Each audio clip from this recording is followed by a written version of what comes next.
Hello money nine. नमस्कार, आभार, अभिनंदन, स्वागत आप सभी का हेलो मनी नाइन। मेरा सवाल है मैं हूं विपुल सिंह। 3 दिन की गिरावट के बाद आज लगा कि बाजार में रिकवरी आएगी, लेकिन ऊपरी स्तरों पर बाजार अभी भी टिकने में थोड़ा संकोच कर रहा है, थोड़ा घबरा रहा है। क्या ये बाजार का घबराना एक किसी नई गिरावट का संकेत है? हालांकि अगर हम देखें तो ऊपरी स्तरों से फिसलने के बाद अब फिर से एक बार शानदार रिकवरी आई है और 22,326 ये अब से थोड़ी देर पहले निफ्टी ने नया इंट्राडे हाई बनाया है। तो काफ़ी ज़्यादा वॉलेटिलिटी, काफ़ी ज़्यादा उतार चढ़ाव, ऊपरी स्तरों से फिसल रहा है, निचले स्तरों से फिर रिकवरी आ रही है। इस तरह की वॉलेटिलिटी क्या संकेत दे रही है, क्या स्ट्रेटजी अभी होनी चाहिए, इसको लेकर के काफ़ी सारे दर्शकों के मन में एक कहीं ना कहीं आशंका है। अगर हम आज के एडवांस डिक्लाइन रेशियो की बात करें तो चूंकि हम देख रहे हैं आज मिड कैप और स्मॉल कैप में अच्छी रिकवरी है, उसके चलते हम देख रहे हैं यहाँ पर बुल्स की गिरफ्त पूरी तरीके से मजबूत है। 1906 शेयर ऐसे हैं जिसमें कि बढ़त देखने को मिल रही है और 545 शेयरों में गिरावट देखने को मिल रही है। आज से वोडाफोन आइडिया का एफपीओ भी शुरू हो गया है, उस पर क्या स्ट्रेटजी होनी चाहिए बात करेंगे वहाँ के आईपीओ में। बजिंग स्टॉक्स पे खबरों वाले शेयरों में बातचीत होगी कि क्या स्ट्रेटजी आपकी वहाँ पर होनी चाहिए, और आखिरी में हमारा खास सेगमेंट चुन चुन के तो होगा ही। तो अगले 1-1.25 लगातार हमारे साथ बने रहिए। जो भी आपके प्रश्न हैं उसके उत्तर तो हम लगातार देंगे, लेकिन सबसे पहले आपको रूबरू कराते हैं आज के हमारे खास मेहमान से। हमारे साथ मार्केट एक्सपर्ट संतोष सिंह जी मौजूद हैं। संतोष जी, बहुत बहुत आभार, अभिनंदन, स्वागत आपका आज के इस कार्यक्रम में शामिल होने के लिए। और सबसे पहले बाजार पे ही आपकी राय, आप आए बाहर आई सर 3 दिन की गिरावट के बाद अब रिकवरी देखने को मिल रही है बाजार के अंदर, कैसे देख रहे हैं इस तरह की उतार चढ़ाव भरे बाजार को आप? देखिए, काफ़ी इवेंटफुल रहा है जो है पिछला वीक अगर देख लें, क्योंकि इसराइल पे जो कि जहाँ पर कि एक युद्ध जैसी स्थिति बनी हुई है ईरान और इसराइल के बीच में, कमोडिटीज़ के अगर प्राइस देखें तो वहाँ पर काफ़ी जो है उछाल देखने को मिल रहा था। इन तमाम चीज़ों के बीच में कहीं ना कहीं जो है, और इंटरेस्ट रेट फिर हार्डनिंग होने के संकेत यूएस से आ रहे थे, क्योंकि इन्फ्लेशन जो है वो बढ़े हुए हैं। तो इन तमाम चीज़ों के बीच हमने मार्केट को गिरते हुए देखा, लेकिन मार्केट अब ये रियलाइज कर रहा है कि शायद इसराइल और ईरान के बीच जो वॉर था वो शायद ज़्यादा प्रोलॉन्ग ना करे, क्योंकि ये एक रिटेलिएटरी जो है कह रहे हैं कि ईरान की तरफ से था। शायद उस चीज़ पर यूएस भी उतना जोर नहीं दे रहा है कि इस चीज़ को और बढ़ाया जाए। तो मुझे लगता है कि ये जो संकट था मार्केट जिसे देख रहा था, शायद वो उतना बड़ा ना हो अभी तक। As on today earning season भी किक इन हो चुके हैं, टीसीएस के बेहतर नतीजे आए हैं, कुछ और कंपनियों के भी नतीजे आए हैं जिसमें कि उम्मीद से बेहतर हैं। एंजल वन के, जस्ट ऐड के काफ़ी अच्छे नंबर्स आए हैं। और मुझे लग रहा है कि मार्केट जो है अब फोकस कर रहा है कि नतीजों पे, और इलेक्शंस भी चालू हो रहे हैं इंडिया में, तो इवेंटफुल रहेगा, वोलेटिलिटी रहेगी। उस बीच में हमें अच्छे स्टॉक्स चुनने हैं। ये चीज़ ज़्यादा इम्पोर्टेंट होगी आने वाले टाइम पे। अच्छे शेयरों को चुनें। बाजार में काफ़ी ज़्यादा इवेंट बाकी हैं, उसका असर देखने को मिलेगा, लेकिन अगर आप अच्छे शेयरों में हैं तो आज नहीं तो कल जैसे बाजार में रिकवरी आएगी आपको नुकसान नहीं होगा। बड़ी संख्या में कार्यक्रम शुरू होने से पहले से ही दर्शक हमारे साथ जुड़ जाते हैं, सवाल भेजने लगते हैं। एजाज तंवर साहब कह रहे हैं कि जब तक सूरज चांद रहेगा तब तक मनी नाइन चैनल का नाम रहेगा। बहुत शानदार सर, तंवर साहब बहुत बहुत शुक्रिया आपका इन शब्दों के लिए। और इनका सवाल है एचएफसीएल के बारे में। सर 200 शेयर इन्होंने ले रखे हैं, 105 के भाव पर इन्होंने ले रखे हैं, और इनके 1-2 सवाल और हैं लेकिन उस पर भी बातचीत नहीं कर पाएंगे क्योंकि बहुत सारे दर्शकों के सवाल हैं। तंवर साहब एचएफसीएल पे बातचीत कर लेते हैं। अभी अगर देखें तो 94 रुपये के आसपास से शेयर चल रहा है, नुकसान में है अभी। 105 पे इन्होंने ले रखे हैं तो 11 रुपये पर शेयर का इनको नुकसान हो रहा है। पिछले अगर हम 1 महीने में देखें तो करीब 5% का रिटर्न, पिछले 6 महीने में करीब 29% का रिटर्न यहाँ पर देखने को मिला है। 10-11 रुपये के नुकसान में है सर, क्या सलाह रहेगी एचएफसीएल को लेकर के आपकी? देखिए, होल्ड करने की सलाह रहेगी, क्योंकि कंपनी ने काफ़ी बड़ा एक्सपेंशन किया हुआ है रिसेंटली, और उस एक्सपेंशन का बेनिफिट्स कंपनी को मिलने वाला है आने वाले दिनों में। तो होल्ड करने की सलाह होगी। नंबर्स ठीक ठाक हैं। थोड़े से वैल्यूएशन थोड़ा सा ऊपरी स्तर पे है, अदरवाइज मुझे लग रहा है कि एवरीथिंग इज इन लाइन। तो होल्ड करने की सलाह होगी, इनके दाम आ जाएंगे, प्रॉफिट भी हो सकता है इनको। ठीक, होल्ड करने की सलाह है सर आपके लिए। चलिए जरा अंशुल जी से बातचीत कर लेते हैं, फोन लाइन पे हमारे साथ मौजूद हैं। अंशुल जी को नमस्कार। हाँ, नमस्ते नमस्ते सर। नमस्ते सर, कहाँ से बोल रहे हैं, कैसे हैं आप? सर बहुत अच्छा हूँ सर, जयपुर से बोल रहा हूँ। ओह, जयपुर से बोल रहे हैं, पिंक सिटी से। चलिए बहुत अच्छी जी बात सर। है, और बड़ा खूबसूरत शहर है। और आज पिंक जी शर्ट सर। कलर की शर्ट भी सर ने, संतोष जी ने, हमारे खास मेहमान जो हैं उन्होंने पहन रखी है। बताइए क्या प्रश्न है आपका। सर मैंने गेल के 400 शेयर ले रखे हैं, अच्छा, 204 के, हाँ 204 की रेट से। 204 तो के सर रेट पे। ये जी सर, तो अच्छा, सर इसका टारगेट कितना रीच करेगा सर ये? नजरिया क्या है आपका, कितने समय तक होल्ड कर सकते हैं? कितने समय तक होल्ड कर सकते हैं अंशुल आप? सर 6 मंथ से 1 ईयर तक। 1 साल तक होल्ड कर सकते हैं। हालांकि ये जी सर। अभी भी आप प्रॉफिट में ही हैं, 4 रुपये आपको मिल रहे हैं, लेकिन शेयर में काफ़ी अच्छी हाँ सर। खासी रैली आ चुकी है। एक महीने में ही 18-19% ये शेयर चल चुका है, जबकि बाजार में काफ़ी उतार चढ़ाव देखने को मिला। पिछले 6 महीने में 60% 59% का रिटर्न यहाँ पर आता हुआ दिखाई दिया है, तो काफ़ी चल चुका है। तो ऐसे में थोड़ा सा बाजार में जिस तरह की स्थिति है तो थोड़ा सतर्क रहिए आप। लेकिन हाँ, क्या करना चाहिए एक बार फिर से ज़रा पूछ लेते हैं। सर क्या सलाह रहेगी? तकनीकी रूप से काफ़ी मजबूत चार्ट्स पे दिखाई दे रहा है और टेक्निकल ब्रेकआउट भी यहाँ पर देखने को मिला है शेयर के अंदर, लेकिन इनके लिए चूंकि नज़रिया इनका 6 से 1 साल का है, क्या सलाह देंगे? कोई ट्रेलिंग स्टॉप लॉस देंगे या फिर अभी कहाँ पे इनको प्रॉफिट बुक करना चाहिए? देखिए, मुझे लगता है कि लंबी अवधि का नज़रिया रखें ऐसी चीज़ों में, क्योंकि जो है अभी जैसा मैं बता रहा था कि वोलेटिलिटी ज़्यादा ज़्यादा होगी। हाँ, आपने क्षेत्र अच्छा चुना है। जो है कि कह लें कि ये जो गैस के क्षेत्र में पाइपलाइंस और सारी चीज़ें डिस्ट्रीब्यूट करती है कंपनी, तो आने वाले टाइम पे जो है, और गैस जो है वो लेस पोल्यूशन जो है देता है हमारे इन्वायरमेंट को, तो उस लिहाज से सस्टेनेबिलिटी रहेगी। डिमांड्स आने वाले दिनों में काफ़ी रहेगी इस पूरे क्षेत्र में। तो आपने स्टॉक चुना है, लेकिन चूंकि अगर आप नजरिया लंबी अवधि का रखें तब आप जो है अच्छे पैसे बना सकते हैं। और डिप अगर कोई आए, सब्सटैंशियल करेक्शन हो, वहां पर ऐड करें। चूंकि बहुत चलने के बाद आपने लिया है, इसीलिए हम बराबर कहते हैं कि आपको अगर बहुत कोई स्टॉक चल गया हो, थोड़ा लें, वेट कर ले, और आपको बराबर जो है 100 में 90 से 95 स्टॉक ऐसे होते हैं जो कि आपको निचले स्तरों पर मिल जाएंगे। कुछ ही स्टॉक्स होते हैं जहाँ पर ये बहुत ही प्रेसिंग न्यूज हो, वो नहीं मिलते हैं। Otherwise most of the stocks आपको निचले स्तर पर मिलते हैं, तो धीरे धीरे एक्यूमुलेट कर सकते हैं। गिरे हुए भाव पे लें और लंबी अवधि का नजरिया रखें। ठीक, तो लंबी अवधि का नजरिया रखें, गिरावट में और भी ऐड कर सकते हैं, ये सलाह आपके लिए निकल के आती हुई। और अगले दर्शक हमारे साथ इस गर्मी में जुड़ रहे हैं कश्मीर से। वाह, कह रहे हैं फरहान बोल रहे हैं ये सर, और ये कश्मीर से हैं और इन्होंने 5,000 शेयर ले रखे हैं सुजलॉन के 5 महीने पहले 40 रुपये के भाव पर। अब ये जानना चाह रहे हैं कि इन्हें क्या करना चाहिए। सुजलॉन काफ़ी मोमेंटम यहाँ पर देखने को मिला है सुजलॉन के अंदर, और अभी जो है ये 40 रुपये पे इन्होंने ख़रीदे हुए हैं और ये भाव देखने को मिल रहा है 41 साढ़े 41 का। तो इनके भाव के इर्द गिर्द ही घूम रहा है और उससे ही 2-4 रुपये ऊपर, 5 रुपये ऊपर इसका हाई भी है। वहाँ से ही हम देखने जाता है, वहाँ से बार बार लौटता है, फिर ऊपर जाता है। अभी क्या करना चाहिए सुजलॉन को लेकर के सर? क्योंकि काफ़ी लोग अब सकारात्मक हो रहे हैं धीरे धीरे करके। काफ़ी हद तक कंपनी ने अपना कर्ज कम किया है, बहुत सारी जो है स्थितियाँ परिस्थितियों में बदलाव भी आया है। आपकी सलाह क्या रहेगी, क्या करना चाहिए यहाँ पे सुजलॉन में अब?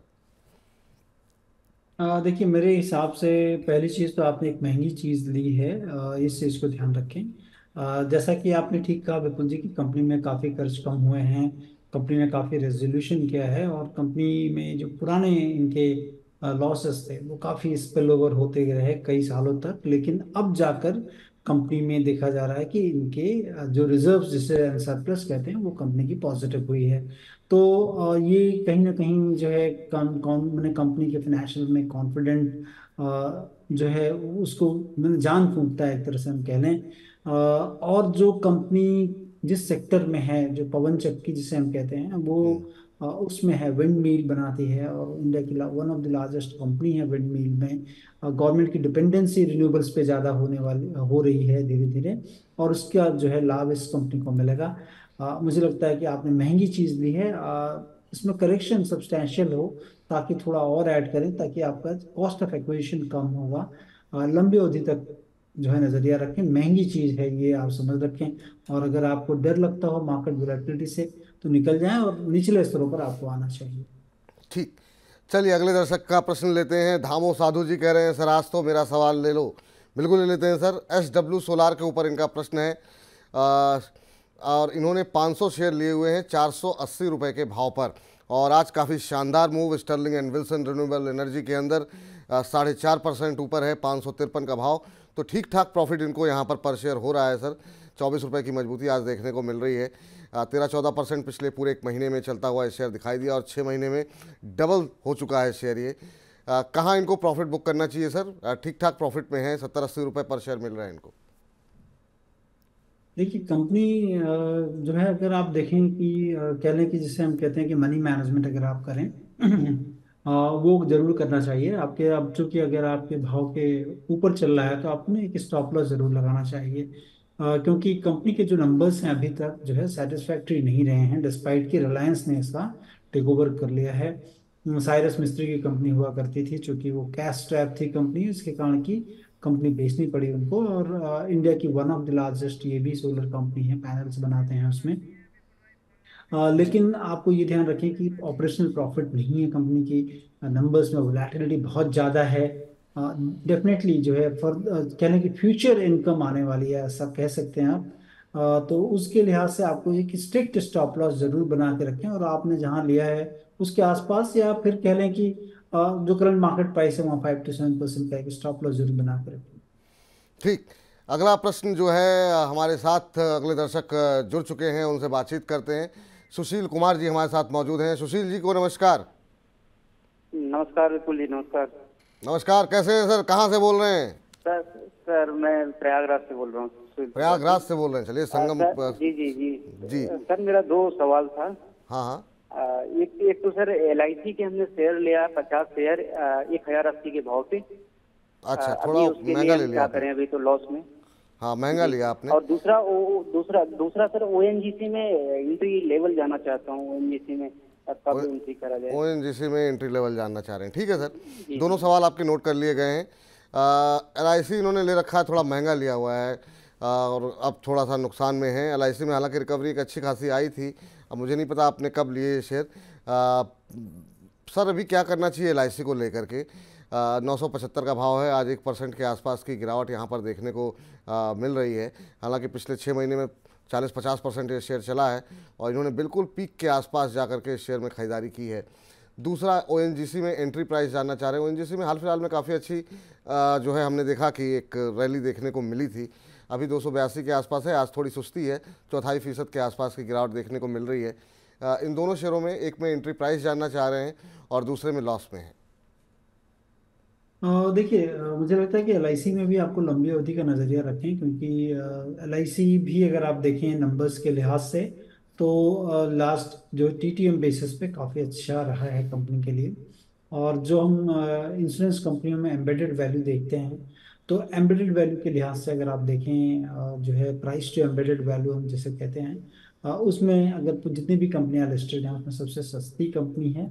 लेकिन एक क्वेश्चन मार्क डेफिनेटली है एम्बेडेड वैल्यू को लेकर, क्योंकि कई बार कंपनी ने इसके रिवैल्यूएशंस को लेकर कुछ हुए थे चक्कर, लेकिन अब जो है नंबर्स काफ़ी सपोर्टिव हैं। तो मुझे लगता है कि आपको लंबी अवधि के नज़रिया बना के इसमें बने रहें, क्योंकि वैल्यू दिखता है कि आने वाले टाइम पे ये स्टॉक्स में आपको एटलीस्ट 40 to 50% के गेंस ऐसा लगता है कि होने चाहिए। दूसरी जो कंपनी है ONGC, हमेशा ध्यान रखें कि ये ऑयल प्राइस से लिंक होता है, और जैसे ही ऑयल प्राइस बढ़ते हैं, अगर किसी भी तरीके से जो है आप समझ दें कि कोई भी टेंशन होता है अरबियन नेशंस में या फिर मिडिल ईस्ट के कंट्रीज में, तो इस कंपनी को उससे लाभ होगा, क्योंकि अगर रियलाइजेशन इन क्रूड ऑयल ज़्यादा होगा इनको, तो उससे इस कंपनी को लाभ होगा। और बेहतर कंपनी है, इंडिया की जो लार्जेस्ट कह लें कि जो प्रॉफिट बनाती है कंपनी उसमें से है।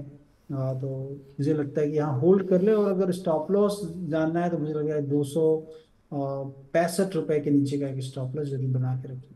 ठीक, ये राय आपके लिए निकल करके आ रही है। और इस बीच जरा प्रीति जी का प्रश्न ले लेते हैं। कह रही good afternoon Vipul ji and Santosh sir. Very good afternoon Preeti ji, कैसी हैं आप?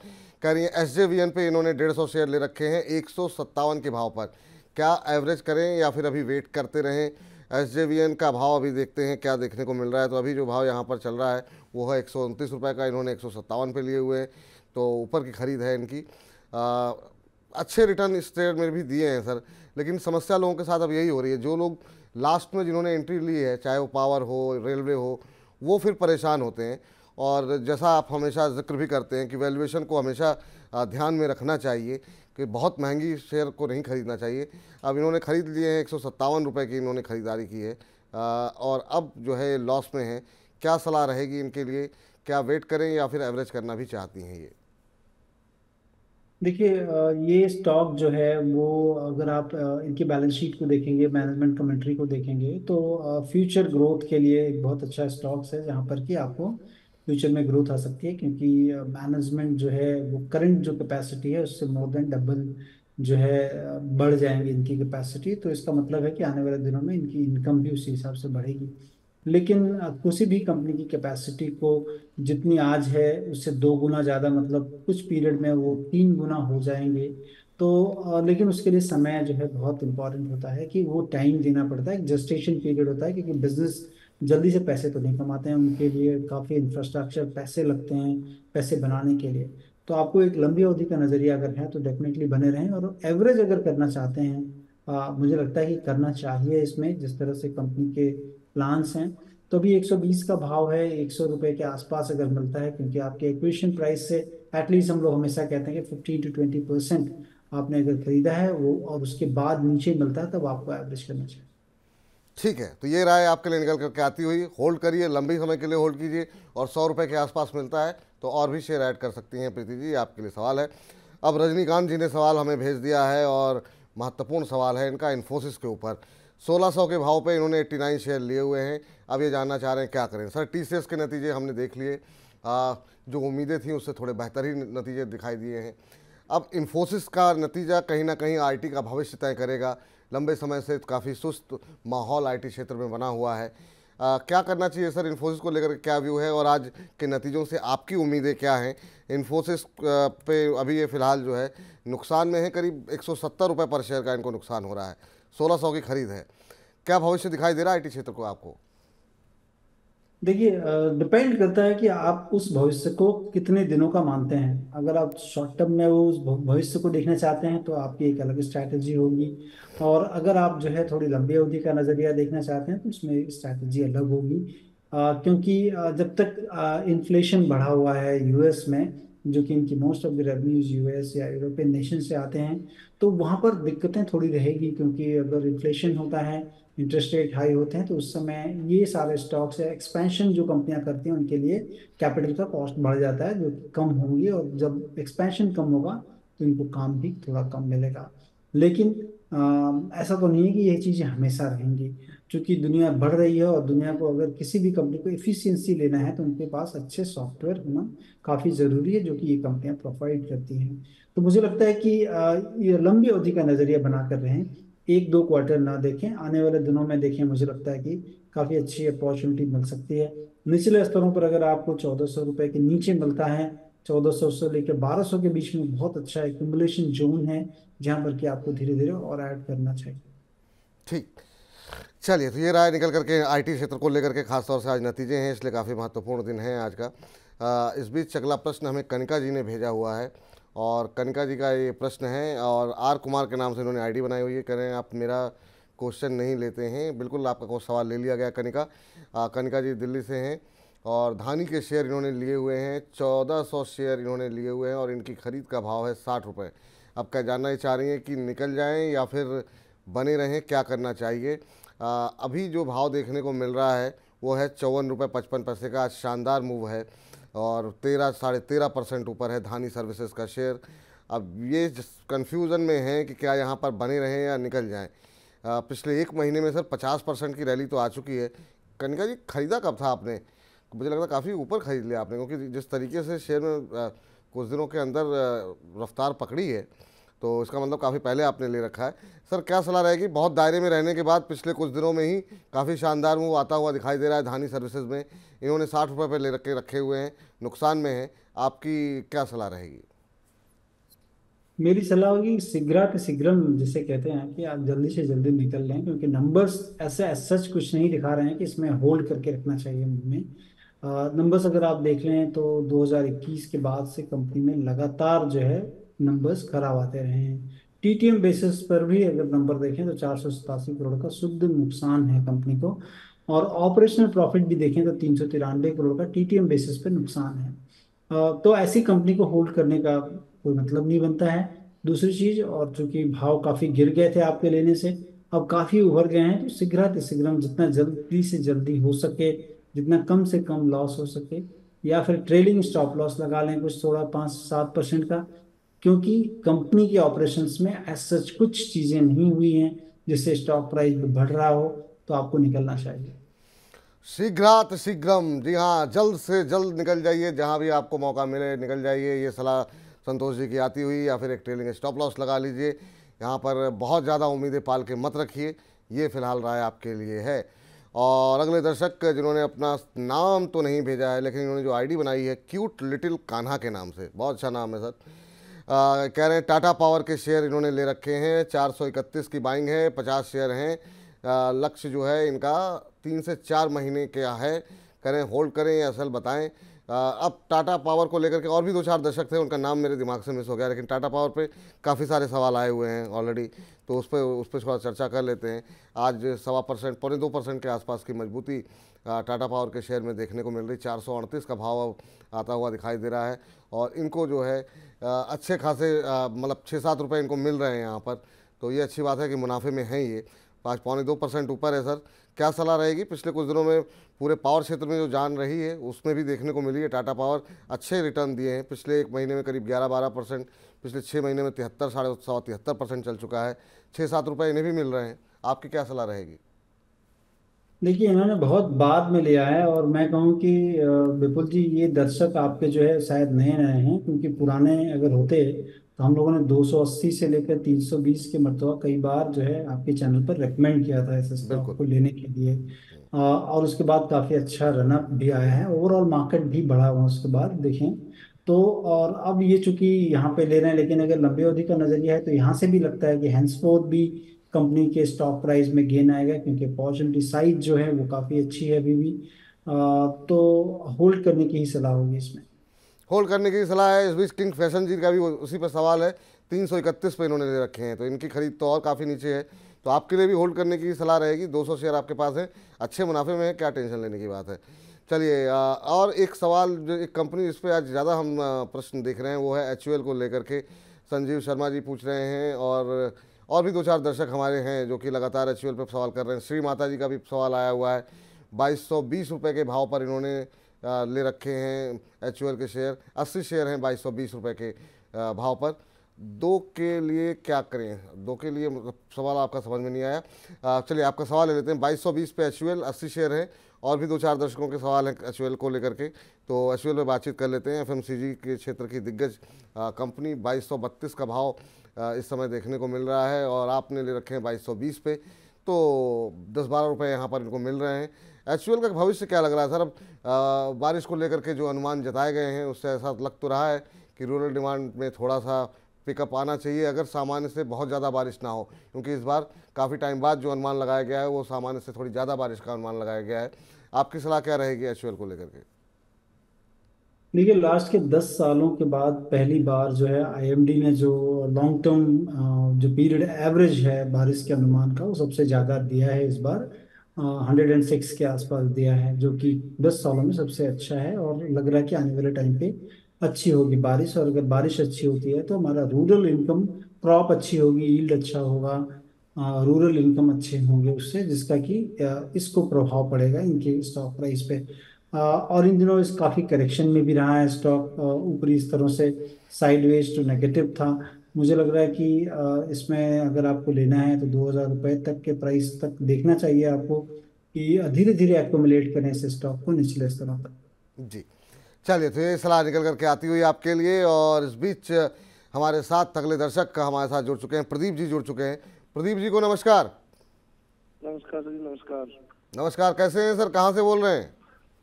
मैं हनुमानगढ़ से बोल रहा हूँ जी। कहाँ से सर? हनुमानगढ़, राजस्थान। अच्छा, वो राजस्थान से बोल रहे हैं। चलिए, बहुत अच्छी बात है सर। क्या प्रश्न है सर आपका? सर, जियो फाइनेंस सर्विस ले रखी है मैंने 355 के भाव पे 100 शेयर। 355 के भाव पर 100 शेयर ले रखे हैं आपने। चलिए, बहुत अच्छी बात है। और कितने समय तक के लिए होल्ड कर सकते हैं इसे आप? 6 महीने, साल, 2 साल, कोई चक्कर नहीं सर जी। चलिए, लंबे समय तक होल्ड कर सकते हैं। चलिए, आपको बता दें कि यहाँ पर अभी जो है 2 दिन पहले ही अच्छी खबर भी आई है कि कंपनी ने ब्लैक रॉक के साथ जो है वेल्थ मैनेजमेंट और ब्रोकिंग कारोबार के लिए जो है वो समझौता किया हुआ है, और इसमें 50-50 जो है जॉइंट वेंचर होगा, और इसमें $15 करोड़ का इन्वेस्टमेंट जो है वो दोनों कंपनियां $15-15 करोड़ का निवेश जो है यहाँ करेंगी।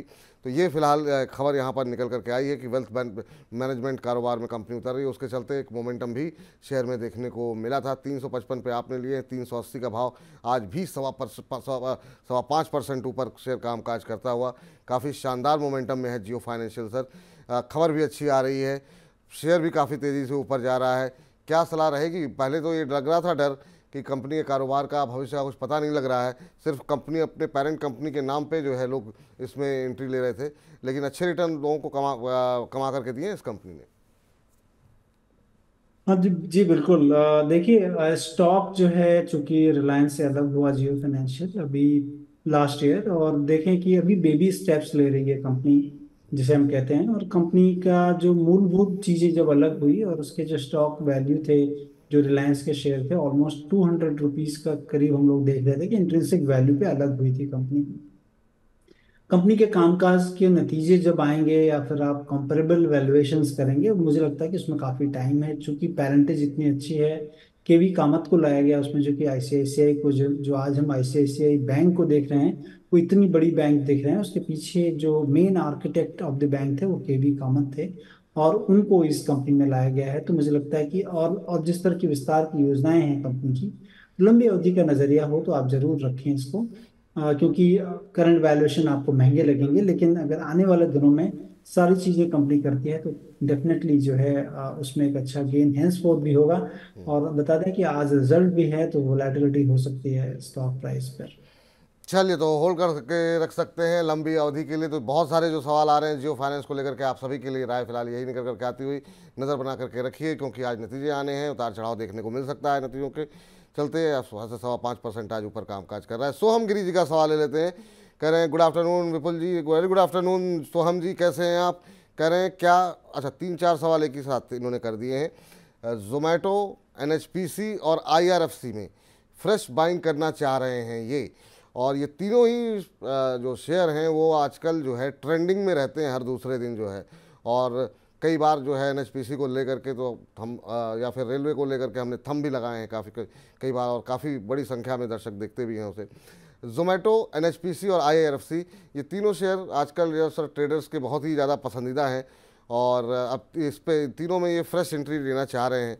जोमेटो पे क्या सलाह रहेगी सर? 185 पे आ गया अब तो, चलते चलते कहाँ 50 से शेयर चलना शुरू हुआ था, अब 185 के आसपास पहुंच चुका है। एनएचपीसी में भी काफ़ी शानदार रैली देखने के बाद अब कंसोलिडेशन देखने को मिल रहा है, और आईआरएफसी में भी काफ़ी अच्छा मूव आ चुका है। ऐसे में फ्रेश एंट्री क्या करनी चाहिए इन लेवल्स पे? देखिए, मुझे जो आईआरएफसी और जोमेटो है, इनके वैल्यूएशन तो एक तो बहुत बढ़े हुए हैं, तो मैं ये नहीं कहूँगा कि आपको इन दोनों स्टॉक्स में लेना चाहिए। एज पर फंडामेंटल वैल्यूएशंस काफ़ी बढ़े हुए हैं, मार्केट सेंटिमेंट अच्छे हैं, तो जो है इनको बायर्स काफ़ी मिलते हैं, और लोग अभी भी काफ़ी जो है इस स्टॉक को दे रहे हैं वैल्यू, मार्केट जो दे रहा है। बट लेकिन अगर नंबर्स के लिहाज से देखेंगे तो करंट मार्केट प्राइस पर स्टॉक काफ़ी वैल्यू लगता है।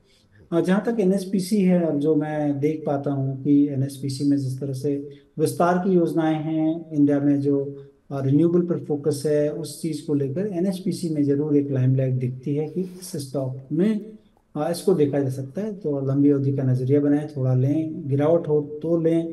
तो इन जो है इस स्टॉक को देखा जा सकता है। और इसके पहले हमने एसजेवीएन के बारे में बात की थी, तो ये दो स्टॉक्स जो है सरकारी कंपनियों के रिन्यूएबल पे जिनका फोकस काफ़ी है, वो कंपनियां देख सकते हैं। ठीक, ये राय निकल करके आती हुई। और इस बीच मनीष मधुकर जी कह रहे हैं विपुल जी और संतोष जी को मेरा नमस्कार। नमस्कार आपको। एचयूएल के 22 शेयर लिए हुए हैं, 2471 में लॉस में हूँ, क्या करें सर? अब से बस कार्यक्रम समाप्त होने के बाद थोड़ा सा पीछे जाएंगे, एचयूएल में काफ़ी डिटेल में बातचीत आपको जो है वो मिल जाएगी, तो वहाँ पे आप समझ सकते हैं कि आपकी क्या रणनीति होनी चाहिए। शिपिंग कॉरपोरेशन ऑफ इंडिया पे अगला प्रश्न भेजा है नीतू त्यागी जी ने, और इन्होंने 100 शेयर शिपिंग कॉरपोरेशन के ले रखे हैं, 214 पे बाय किया हुआ है। 6 महीने का इनका नज़रिया है, और ये जानना चाह रही हैं नीतू जी कि यहाँ पर लक्ष्य क्या हो सकता है।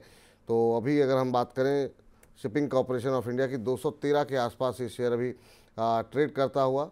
सर क्या सलाह रहेगी नीतू जी के लिए? यहाँ पर इन्होंने 214 पे लिए हुए हैं, 213 का भाव है, ब्रेक इवन पर ही है ऑलमोस्ट, 5-6 महीने होल्ड कर सकती हैं। रैली अच्छी खासी यहाँ पर भी रही है सर, पर क्या उन नतीजों को ध्यान में रखते हुए चौथी तिमाही के क्या अभी होल्ड करना चाहिए इसे? खबरें भी काफ़ी रहती हैं। देखिए, पहली चीज़ तो है कि स्टॉप लॉस जरूर कर ले, क्योंकि जब से ये करेक्शन में गया है 270-80 के भाव हुए थे, उसके बाद से स्टॉक स्टेबलाइज होने की कोशिश कर रहा है, लग रहा है, चार्ट पे दिख रहा है। नंबर्स ठीक ठाक हैं, वैल्यूएशंस भी रिजनेबल हैं।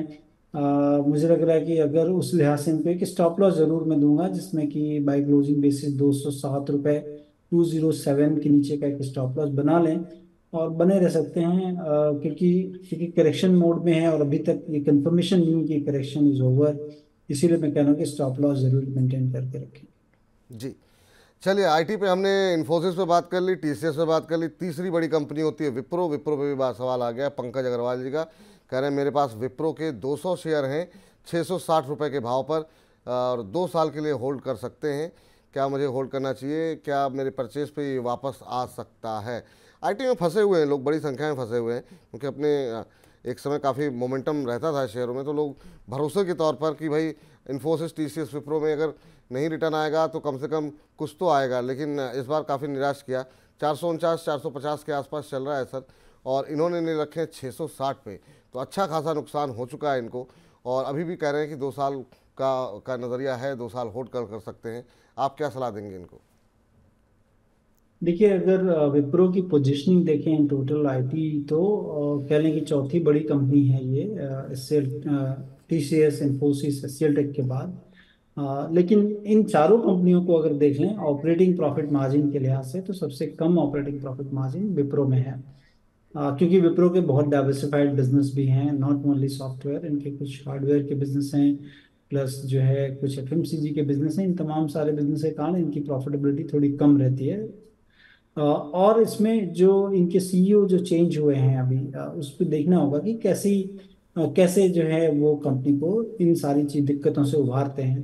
तो थोड़ा मुझे लगता है टाइम देना पड़ेगा और होल्ड करना। मैं ये नहीं कहूँगा कि आप निकल जाएं यहाँ पर, क्योंकि मुझे ऐसा लगता है कि ये पीरियड जो है आईटी स्टॉक्स को एक्यूमुलेट करने का, जब वो करेक्टिव मोड में हो, तो लंबी अवधि का नजरिया बनाकर करें। लेकिन आप मैं मुझसे अगर पूछेंगे तो बेस्ट स्टॉक मुझे लगता है among the lots HCL tech, TCS हैं बड़ी कंपनियों में, जहां पर कि आपको रखना चाहिए, क्योंकि काफ़ी जो है सुपीरियर मार्जिन प्रोफाइल और सारी चीज़ें दिखती हैं वहाँ पर।